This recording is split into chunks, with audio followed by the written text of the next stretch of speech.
हे मेरे पुत्र, मेरी शिक्षा को न भूलना, अपने हृदय में मेरी आज्ञाओं को रखे रहना, क्योंकि ऐसा करने से तेरी आयु बढ़ेगी और तू अधिक कुशल से रहेगा।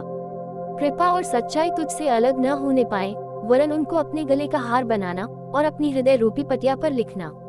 और तू परमेश्वर और मनुष्य दोनों का अनुग्रह पाएगा। तू अति बुद्धिमान होगा। तू अपनी समझ का सहारा न लेना, वरन संपूर्ण मन से यहोवा पर भरोसा रखना। उसी को स्मरण करके सब काम करना, तब वह तेरे लिए सीधा मार्ग निकालेगा।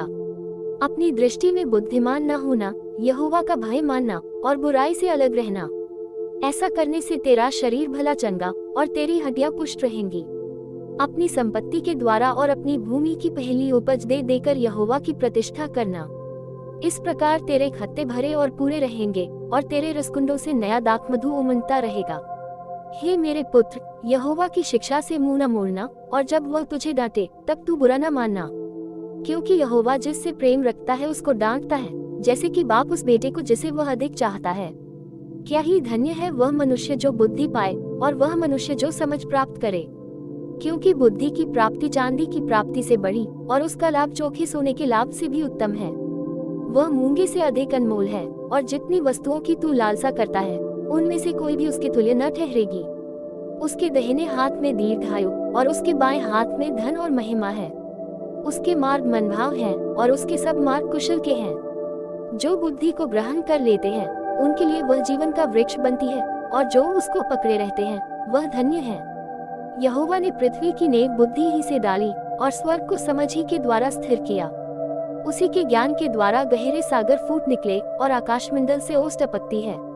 हे मेरे पुत्र, ये बातें तेरी दृष्टि की ओर न आने पाए, खरी बुद्धि और विवेक की रक्षा कर, तब इनसे तुझे जीवन मिलेगा और ये तेरे गले का हार बनेंगे। और तू अपने मार्ग पर निडर चलेगा और तेरे पाँव में ठेस न लगेगी। जब तू लेटेगा तब भय न खाएगा, जब तू लेटेगा तब सुख की नींद आएगी। अचानक आने वाले भय से न डरना, और जब दुष्टों पर विपत्ति आ पड़े तब न घबराना, क्योंकि यहोवा तुझे सहारा दिया करेगा और तेरे पाँव को फंदे में फंसने न देगा। जिनका भला करना चाहिए, यदि तुझ में शक्ति रहे तो उनका भला करने से न रुकना। यदि तेरे पास देने को कुछ हो तो अपने पड़ोसी से न कहना कि जा कल फिर आना, कल मैं तुझे दूंगा। जब तेरा पड़ोसी तेरे पास बेखट के रहता है तब उसके विरुद्ध बुरी युक्ति न बांधना। जिस मनुष्य ने तुझसे बुरा व्यवहार न किया हो उससे अकारण मुकदमा खड़ा न करना। उपद्रवी पुरुष के विषय में दाह न करना, न उसकी सी चाल चलना, क्योंकि यहोवा कुटिल से घृणा करता है, परंतु वह अपना भेद सीधे लोगों पर खोलता है।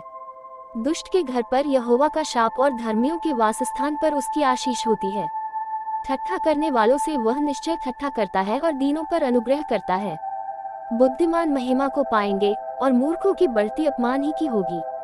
जीसस शिक्षा यूट्यूब चैनल को सब्सक्राइब करें और बेल आइकॉन को दबाएं और इस वीडियो को ज्यादा से ज्यादा शेयर करें। लाइक कमेंट करना ना भूलें। धन्यवाद। जय मसीह।